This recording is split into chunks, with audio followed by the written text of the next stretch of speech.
Il y a quelque chose qui se passe. Dieu agit. La meilleure chose que tu peux apprendre, c'est comment est vraie la parole de Dieu et comment Dieu t'aime. Dieu veut le meilleur pour toi. Bonjour. Et quelle belle semaine on vient de passer, qui va se terminer aujourd'hui, mais qui n'est non la moindre. Une belle semaine dans l'espérance.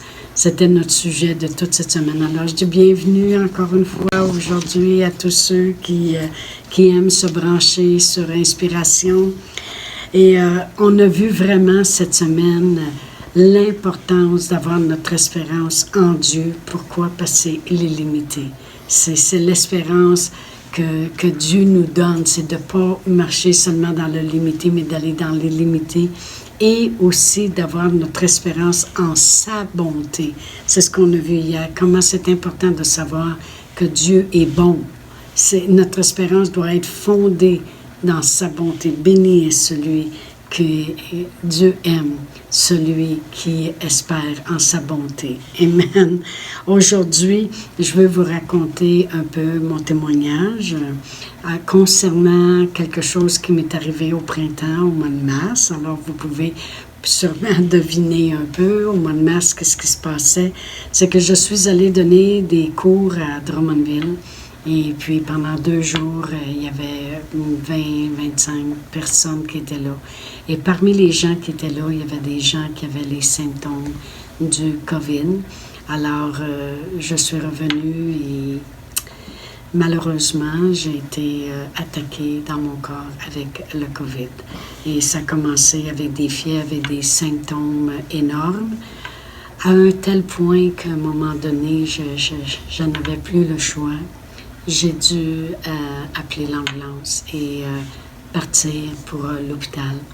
Alors, je suis allée à l'hôpital et puis les 3 premiers jours, je me souviens à peine, j'ai dit à mon mari, c'est comme si ça s'écoulait pour moi seulement des heures et non pas des jours. Je me levais pour aller à la salle de bain. Je revenais dans mon lit et tellement fiévreuse et ces choses-là, je retombais presque assommée. Et puis, aller à la 3e journée, je me souviens, il y avait un téléphone près de moi, j'ai appelé mon mari, puis j'ai dit « Réal, je ne suis pas capable de respirer ». Et en disant cela, il a entendu beaucoup de bruit au bout de la ligne parce que c'est les infirmiers qui arrivaient, les médecins, ils m'ont levé, ils m'ont couché sur une plaque, ils ont pris une radiographie, ils ont dit les 2 poumons, et puis... là, j'ai dit à mon mari, je pense que je m'en vais aux soins intensifs, puis là, ça courait, puis pour m'emmener aux soins intensifs, puis les gens couraient en avant de moi, rouvraient les ascenseurs, tassaient le monde pour que je passe, me portaient sur une civière. Et puis, j'ai été 14 jours aux soins intensifs. J'ai eu des hauts et j'ai eu des très bas. Je suis venue à la place où... il me restait peut-être 1 heure à vivre, les reins ne fonctionnaient plus, le cœur était à peu près à 30%, les 2 poumons complètement ne fonctionnaient pas, j'étais intubée et sur les ventilateurs et toutes les choses. Naturellement, beaucoup de gens ont prié pour moi, qui est très apprécié, merci beaucoup, parce que oui, au début, quand je suis arrivée à l'hôpital, merci Seigneur, je ne le remercierai jamais assez, que j'avais déjà une foi fondée sur Dieu et sur sa bonté et sur ses promesses. Alors, comme je vous disais, je me réveillais pour aller à la salle de bain, je revenais dans mon lit. Alors, le peu de temps que j'étais réveillée, je me souviens que je disais toujours, Seigneur, c'est pas le coronavirus qui a le dessus sur moi, mais c'est ta gloire, Seigneur, qui éclate en moi. Et je me souviens que pendant les 3 jours, avant les 14 jours aux soins intensifs, c'est ce que j'ai confessé. Durant que j'étais aux soins intensifs, comme je viens de dire, je remercie le Seigneur pour les gens qui avaient la même foi, qui se sont accordés avec moi. La parole de Dieu nous dit que quand 2 et plus s'accordent sur la terre pour demander une chose quelconque, elle leur est accordée par mon Père qui est dans les cieux. C'est Jésus qui parlait. Alors, ces gens-là ont branché leur foi, ma famille, mon mari, qui a fait les 100 pas dans la maison. Car vous savez, à l'hôpital, on n'avait pas le droit d'avoir aucune visite au mois de mars. J'ai été là en tout 24 jours. Et puis, quand j'ai commencé à me réveiller, j'étais encore intubée et voici ma fille, une de mes filles branchait mon mari, mon autre fille ici, et à l'hôpital, ils permettaient les infirmières d'avoir un iPad qui amenait dans la chambre. Et puis, eux autres sont toutes masqués, tout ça. Puis là, ils disent, regardez, regardez, c'est votre famille, c'est votre mari, vos filles qui veulent vous parler. Puis là, ben, ils mettent ça là comme ça. Puis, eux autres pouvaient me voir. C'était très dur. Puis là, ben, moi, je les voyais, mais t'es tout intubé, tu peux pas parler. Puis en plus, les mains sont attachées. Parce que sinon, on pourrait arracher ça, ça nous fatiguerait, puis à cause de la médicamentation, ben, on pourrait arracher les choses. Alors, je regardais, puis je sais que je faisais... je faisais des pouces, mais pour leur montrer que j'étais encore là, je savais même pas que ça faisait 14 jours que j'étais... que j'avais été aux soins intensifs, je savais rien de ça. Mais je suis revenue. Hein, moi voilà. Et puis, j'ai quelques petits symptômes d'avoir de la misère avec la senteur et le goûter, ce qui est resté. Mais dans l'ensemble, tout va bien. Et puis, j'ai un deuxième témoignage par rapport à ça, c'est que je suis finalement sortie de l'hôpital. J'ai même pleuré pour qu'ils me laissent sortir. J'ai dit, s'il vous plaît, laissez-moi aller. Il fallait qu'ils attendent que j'ai plus besoin du tout d'avoir l'oxygène. Alors, lorsque je suis revenue à la maison, après 5 jours, je toussais encore beaucoup.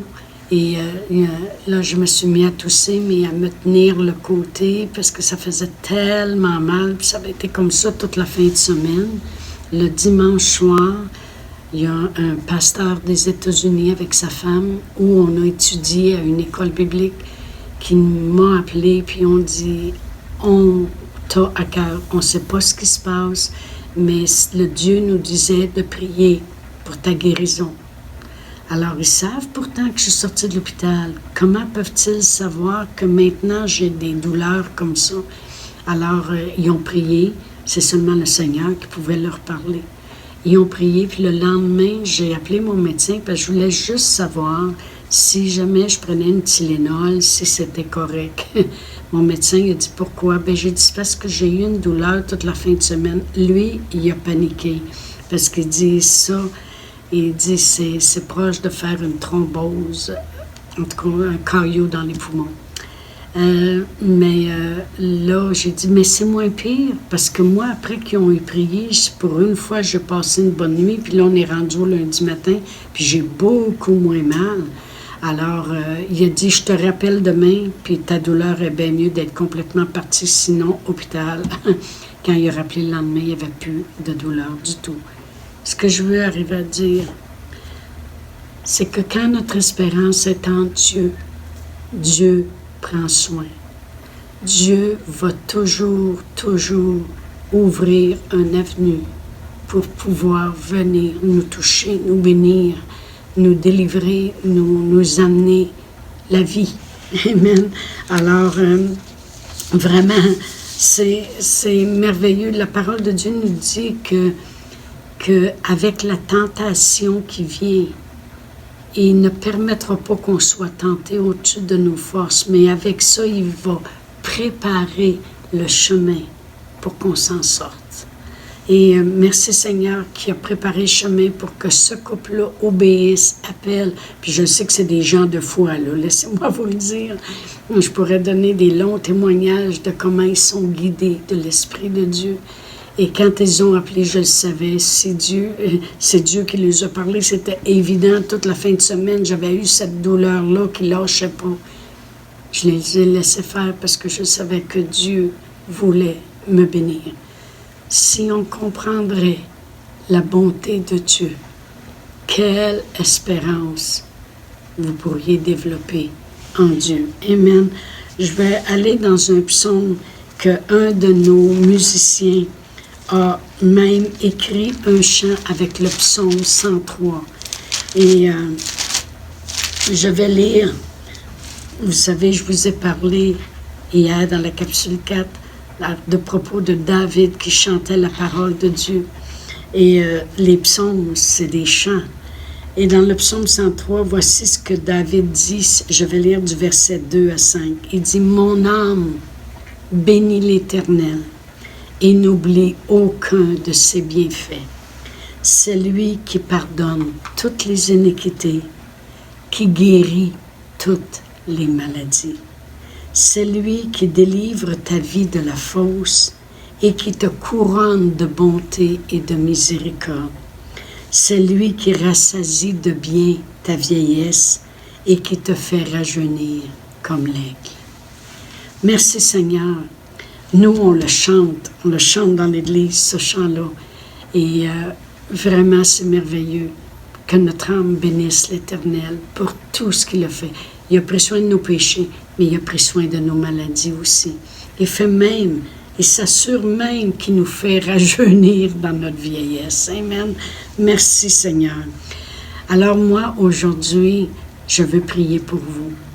Je veux prier pour vous avec toute l'espérance que j'ai mis en vous cette semaine par la parole de Dieu, de regarder à Dieu, de regarder à ses bontés.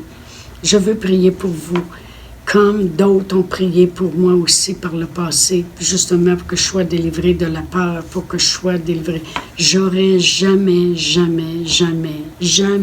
été capable de prendre l'ambulance toute seule, m'en aller à l'hôpital, quand je sais que je ne peux même pas avoir de visite dans la condition que j'étais. Parce que lorsque je vivais dans la peur, je faisais juste entendre parler d'une maladie, puis je pensais que je l'avais. Là, m'en aller toute seule en ambulance à l'hôpital, je ne serais pas ici aujourd'hui si je n'avais pas appris comment Dieu, à mettre mon espérance en Dieu, et comment Dieu est bon, puis il veut le meilleur pour nous. Alors, je me suis confiée en lui. Je me suis confiée en l'Éternel. Et regardez ce qui se passe aujourd'hui.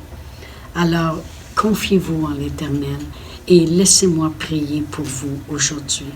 Alors, je vais faire cette simple prière pour vous, mais c'est une prière que vous pouvez répéter dans vos cœurs aussi. Si vous voulez, dites-le après moi. Père éternel, je crois dans mon cœur que Jésus est venu pour que j'aie la vie et que je l'ai en abondance. Seigneur Jésus, merci d'avoir tout souffert pour moi, pour que j'aie cette espérance de vie, pour que j'aie l'espérance dans un Dieu qui est bon, pour m'avoir fait connaître la vérité de la parole de Dieu. Merci Seigneur. Amen. Alors je vous dis vraiment bonne fin de semaine et je pense à vous, je prie pour vous qui m'écoutez et je sais que ce que vous entendez va vous faire du bien, va vous amener à croire dans ce Dieu illimité. Bonne semaine à tous.